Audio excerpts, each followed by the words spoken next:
Hello guys, मेरा नाम है हितेश कुमार। आज हम एक्सप्लेन करने वाले हैं वन पीस एक लेजेंडरी मंगा है। इसके बहुत सारे एनीम भी हैं।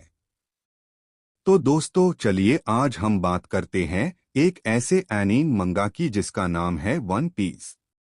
इसका पहला चैप्टर का टाइटल है romance dawn, the beginning of the adventures, यानी एक नए एडवेंचर की शुरुआत। गोल्ड रोजर का किस्सा। एक जमाने में एक महान पायरेट था, गोल्ड रोजर। उसने दुनिया के सारे ट्रेजर्स जीत लिए थे और उसको कहते द पायरेट किंग।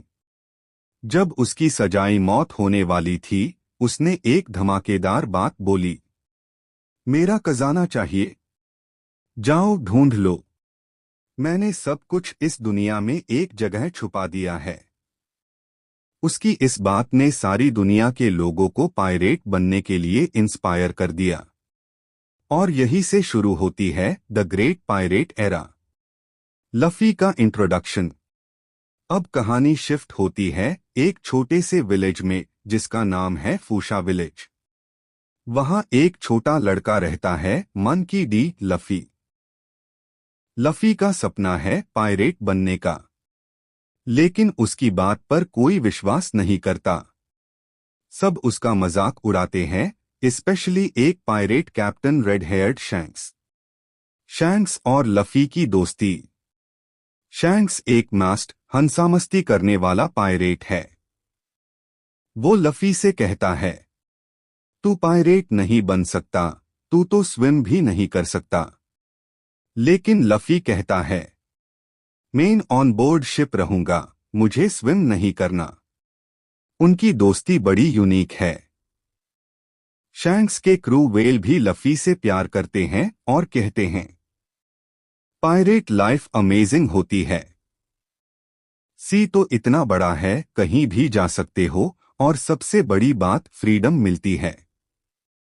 लफी का डिटर्मिनेशन। लफी बहुत डिटरमाइंड है। वो कहता है, मैं सबको प्रूव करके दिखाऊंगा। मेरी पंच पिस्तौल के बराबर स्ट्रांग है। यानी उसका जज्बा, उसकी हिम्मत, सब कुछ क्लियरली दिखता है इस चैप्टर में। एक छोटी सी टैवर्न है, यानी एक लोकल बार। बाहर समुंदर, अंदर लॉग मेज से बैठकर ड्रिंक कर रहे हैं। सब कुछ शांत है। तभी माउंटेन बैंडिट्स का एक ग्रुप एंटर करता है। Entry of Higuma and bandits. Narrator. ये लॉग सिंपल लॉग नहीं है। लीडर का नाम है हिगुमा, एक डेंजरस क्रिमिनल। उसने 56 लॉग मार दिए हैं और उसकी बाउंटी है 8 मिलियन बिली। हिगुमा एरोगेंट वॉइस। हम 10 बैरल सेक चाहते हैं। हम यहां मारपीट नहीं करने आए अभी के लिए। वन पीस एक छोटी सी पहचान। वन पीस एक जापानीज मंगा सीरीज है जिसे एइचिरो ओडा ने लिखा है। इसका मेन कैरेक्टर है मंकी डी लफी, एक ऐसा लड़का जिसका सपना है पायरेट किंग बनना। लफी काफी पॉजिटिव, डिटरमाइंड और दोस्तों के लिए कुछ भी करने वाला है। उसका एक क्रू है जिसे स्ट्रॉ हैट पायरेट्स कहते हैं, जिसमें हर मेंबर अलग स्किल लेकर आता है। हर आर्क में लफी और उसकी टीम किसी न किसी पावरफुल दुश्मन का सामना करती है, पर साथ हाई इमोशनल और फिलोसॉफिकल डेप्थ भी मिलती है। एक ऐसा हाई आर्क है एनीज लॉबी आर्क, जहां एक इमोशनल एक्सप्लोजन होता है जब निको रॉबिन बोलती है, I want to live. Enies Lobby arc क्या होता है यहाँ? एनीज लॉबी वर्ल्ड गवर्नमेंट का एक जुडिशियल आइलैंड है। यहाँ पे लोगों को ट्रायल के लिए लाया जाता है, लेकिन असली में यहाँ से कोई भी इंसान जिंदा वापस नहीं जाता। ये आर्क उस वक्त शुरू होता है जब रॉबिन स्ट्रॉ हैट्स की एक इम्पोर्टेंट मेंबर अपने दोस्तों को छोड़कर खुद CP9, एक सीक्रेट गवर्नमेंट एजेंसी, के साथ चली जाती है। सबको लगता है कि रॉबिन उनका ट्रस्ट तोड़ रही है, पर असली वजह कुछ और होती है। रॉबिन का पास्ट एक ट्रैजिक कहानी। निको रॉबिन एक आर्कियोलॉजिस्ट है जिसके पास एक रेयर एबिलिटी है, वो एंशिएंट लैंग्वेज पढ़ सकती है। ये एंशिएंट लैंग्वेज एक एंशिएंट वेपन से जुड़ी हुई है जिसका नाम है प्लूटन। वर्ल्ड गवर्नमेंट चाहती है कि कोई भी इंसान इस एंशिएंट नॉलेज तक ना पहुंच सके, इसलिए रॉबिन को बचपन से क्रिमिनल डिक्लेयर कर दिया गया था। उसके चाइल्डहुड में उसका पूरा आइलैंड ओहारा गवर्नमेंट ने डिस्ट्रॉय कर दिया जस्ट बिकॉज वहां लॉग हिस्ट्री पढ़ते थे। रॉबिन ने बचपन में ही सब कुछ खो दिया, उसकी माँ, उसके टीचर्स, सब। तब से रॉबिन एक भगती हुई जिंदगी जी रही थी। हर जगह उसने सिर्फ बिट्रेयल, फियर और रिजेक्शन देखा। रॉबिन और स्ट्रॉ हैट्स नई फैमिली। जब रॉबिन स्ट्रॉ हैट क्रू के साथ आई, उसने पहली बार थोड़ा सा सुकून महसूस किया, लेकिन उसके अंदर एक डर हमेशा था कि अगर उसकी वजह से उनको नुकसान हुआ तो वो सब भी मर जाएंगे। इसी गिल्ट के चलते रॉबिन एक डील करती है CP9 के साथ। वो उनके साथ चले जाती है, बस इस शर्त पे कि वो स्ट्रॉ हैट्स को नहीं छेड़ेंगे। ये सैक्रिफाइस रॉबिन चुपके से करती है, बिना किसी को बताए। लफी का रिएक्शन, लॉयल्टी का अल्टीमेट एग्जाम्पल। लेकिन लफी और उसका क्रू रॉबिन को इतनी आसानी से जाने नहीं देते। जब उन्हें पता चलता है कि रॉबिन उनकी प्रोटेक्शन के लिए खुद को सैक्रिफाइस कर रही है, तो वो तय कर लेते हैं कि रॉबिन को छुड़ाना है, no matter what. Straw hats एक सी ट्रेन से एनीज लॉबी जाते हैं। इस ट्रेन का नाम होता है रॉकेटमैन। हर एक क्रू मेंबर अपनी जान की परवाह किए बिना मिशन के लिए रेडी होता है। यहां से शुरू होती है एक incredible journey of loyalty, trust और इमोशंस। एनीज लॉबी में attack, declaration of war. Annie's lobby पहुंचकर लफी एक ऐसा काम करता है जो सबको शॉक कर देता है। वर्ल्ड गवर्नमेंट के फ्लैग को तोड़ देता है, सिंबॉलिकली ये बताता है कि वो गवर्नमेंट के खिलाफ खुद से वॉर डिक्लेयर कर रहा है। ये एक्ट वन पीस में एक बड़ा मोमेंट होता है। लफी चिल्ला के कहता है, रॉबिन से यू वॉन्ट टू लिव। ये लाइन बाहर से सिंपल लगती है, लेकिन अंदर से इतनी पावरफुल है कि रॉबिन का पूरा इमोशनल शील्ड टूट जाता है। रॉबिन का breakdown, I want to live. जब रॉबिन फाइनली बोलती है, I want to live, take me with you guys, तो वो सिर्फ एक डायलॉग नहीं होता, वो एक इंसान का टूटकर फिर से जोड़ने का मोमेंट होता है। रॉबिन अपने प्योर लाइफ में पहली बार ओपनली जीने की इच्छा एक्सप्रेस करती है। उसका डायलॉग, उसकी चीख, उसकी आंखों के आंसू सब दिखाते हैं कि वो किस हद तक अपने पास्ट से दर्द में थी। ये सीन वन पीस के सबसे इमोशनल और इम्पैक्टफुल मोमेंट्स में से एक है। स्ट्रॉ हैट्स की यूनिटी, दोस्ती का सच्चा मतलब। इस सीन के बाद स्ट्रॉ हैट क्रू रॉबिन के लिए CP9 से लड़ते हैं। हर एक मेंबर अपने स्ट्रॉन्गेस्ट अपोनेंट से फाइट करता है।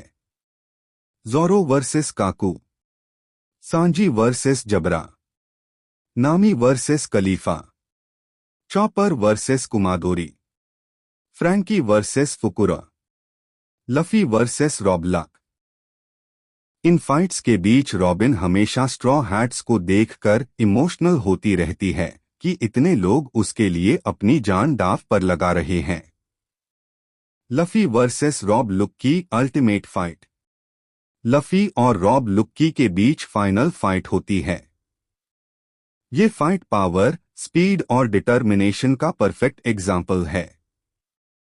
लफी हर बार गिरता है लेकिन उठता है क्योंकि उसके पास एक वजह है, रॉबिन को बचाना।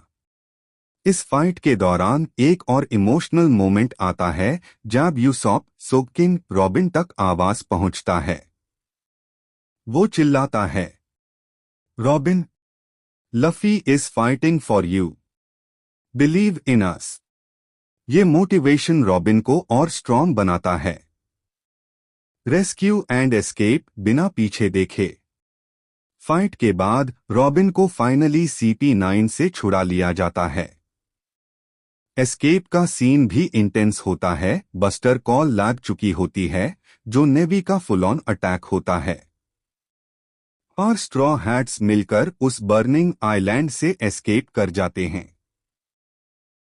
उस वक्त रॉबिन की आंखों में सुकून होता है। पहली बार उसके पास एक फैमिली है जिसके लिए वो मैटर करती है। सिंबलिज्म, आग के पार जिंदगी। इस पूरे आर्क में ब्रिज ऑफ हेजिटेशन एक सिंबॉलिक जगह होती है जहां रॉबिन को गवर्नमेंट लेकर जा रही होती है। जब Robin I want to live बोलती है तो वो ब्रिज रॉबिन के पास्ट और फ्यूचर के बीच का दरवाजा बन जाता है। उस ब्रिज के उस पार रॉबिन के लिए एक नई जिंदगी थी, जहां उसका पास्ट जल गया पर एक नई फैमिली ने उससे एक्सेप्ट किया। मैसेज ऑफ द आर्क, जिंदगी और अपना हक। ये आर्क एक पावरफुल मैसेज देता है। हर इंसान, चाहे उसका पास्ट कुछ भी हो, जीने का हक रखता है। दोस्ती, सैक्रिफाइस और ट्रस्ट, ये तीन चीजें किसी को भी चेंज कर सकती है। कभी कभी हमें बस किसी का हाथ चाहिए होता है जिसे पकड़ के हम जीना सीख सके। रॉबिन के लिए लफी और उसकी टीम वही हाथ बन जाती है। लफी और शैंक्स का पहला कनेक्शन। लफी एक छोटा लड़का था जब उसकी मुलाकात शैंक्स से हुई। शैंक्स एक पायरेट था जो अपने क्रू के साथ लफी के गांव में आया था। लफी शैंक्स को एडमायर करता था क्योंकि शैंक्स कूल था, स्ट्रॉन्ग था और उसका एटीट्यूड मस्त था। यहां से लफी का इंटरेस्ट पायरेट्स में शुरू होता है। वो कहता है कि मैं भी पायरेट बनूंगा। शैंक्स का नेचर। शैंक्स एक पीसफुल पायरेट है। वो बिना वजह वायलेंस नहीं करता। जब कुछ लोग बैंडिट्स उसका मजाक उड़ाते हैं और उस पर कुछ फेंकते हैं तो शैंक्स उनसे फाइट नहीं करता। वो बस हंसता है और मामला खत्म कर देता है। ये शैंक्स के कैरेक्टर को दिखता है। वो प्रोवोक नहीं होता जब तक किसी की लाइफ डेंजर में ना हो। लफी की गलती। लफी एक्सीडेंटली एक ऐसी चीज खा जाता है जिसे उसका बॉडी रबर जैसे बन जाता है। उसने डेविल फ्रूट खा ली थी। अब वो स्विमिंग नहीं कर सकता। इसका मतलब अगर वो पानी में गिरा तो डूब जाएगा। पायरेट्स के लिए ये बहुत बड़ी वीकनेस होती है। डेंजर का मोमेंट। जब एक बैंडिट लफी को उठा के ले जाता है और समुंदर में फेंक देता है, तब एक सी मॉन्स्टर उस पर अटैक करता है। लफी हेल्पलेस होता है क्योंकि वो स्विम नहीं कर सकता। इसी वक्त शैंक्स आता है और बिना सोचे समुंदर में जंप करके लफी को बचा लेता है। उस फाइट में मॉन्स्टर शैंक्स का एक हाथ काट लेता है। शैंक्स का सैक्रिफाइस। शैंक्स अपना हाथ गवा देता है लेकिन लफी की जान बाक जाती है। ये सीन दिखता है कि शैंक्स के लिए लफी की लाइफ उसके हाथ से भी ज्यादा इम्पोर्टेंट है। ये लफी के लिए टर्निंग पॉइंट होता है। उससे समझ आता है कि पायरेट बनना सिर्फ मजाक नहीं है, इसमें रियल डेंजर होता है। स्ट्रॉ हैट और प्रॉमिस। शैंक्स जाते वक्त लफी को अपना स्ट्रॉ हैट देता है। ये हट उसके लिए स्पेशल थी। वो लफी से कहता है कि जब तुम एक स्ट्रॉन्ग पायरेट बन जाओ तब मुझे ये हट वापस देना। इस मोमेंट के बाद लफी अपना गोल फिक्स करता है, उससे पायरेट किंग बनना है। उसका सपना, उसकी जर्नी, सब यहां से शुरू होती है। शैंक्स और लफी का इमोशनल मोमेंट। इस सीन में यंग लफी रो रहा है और उसके सामने शैंक्स उससे अपना स्ट्रॉ हैट देता है। शैंक्स कहता है, this is my favourite hat.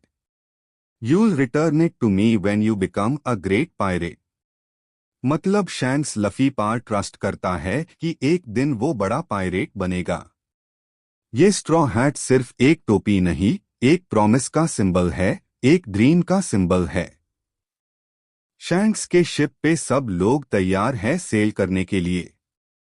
Shanks अपने दोस्तों से कहता है कि लफी उससे उनके बचपन की याद दिलाता है।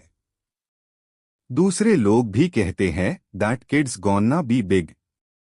इसका मतलब ये है कि सब लोग लफी के पोटेंशियल को पहचान गए थे। 10 साल बाद लफी की जर्नी का स्टार्ट। सीन चेंज होता है 10 इयर्स लेटर। लोगों का रिएक्शन मिक्स्ड है। कुछ कहते हैं he'll ruin this town's reputation। लेकिन कुछ लोग प्राउड है, जैसे एक लेडी कहती है We are going to miss him।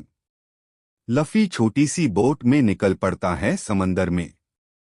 आसमान साफ है, हवा चल रही है। बाहर से ये छोटी सी जर्नी लगती है, बट अंदर से ये एक बड़े सपने की शुरुआत है। 3 सी मॉन्स्टर वर्सेस लफी। लफी छोटी बोट में जा रहा होता है जब एक सी मॉन्स्टर उसकी तरफ आता है। लफी खुश है, कहता है this is your unlucky day. मतलब वो मॉन्स्टर के लिए बुरा दिन है। लफी रेडी है अपने स्किल्स दिखाने के लिए। फिर लफी बोलता है I show you what I've learned in the past 10 years। और ये कहकर वो अपना फेमस अटैक करता है। Rubber pistol. ये है लफी का गोमू गोमूनो पिस्टॉल, एक पंच जो उसके रबर बॉडी की वजह से काफी स्ट्रेच करता है। वो मॉन्स्टर को एक हाई पंच में उड़ा के मार देता है। 4 किंग ऑफ द पायरेट्स बनने का इरादा। मॉन्स्टर को हराने के बाद लफी कॉन्फिडेंट है। वो कहता है how would that taste stupid fish. उसके बाद वो अपने प्लान के बारे में बताता है। पहले कुछ फ्रेंड्स बनाएगा, फिर एक फ्लैग डिजाइन करेगा, और लास्ट में बनेगा the king of the pirates. उसके आईज में कॉन्फिडेंस है, स्माइल में एनर्जी है, और टोन में कमिटमेंट है। लफी अब सिर्फ एक छोटा लड़का नहीं है, उसका सपना है दुनिया का सबसे बड़ा पायरेट बनना, वन पीस को ढूंढना।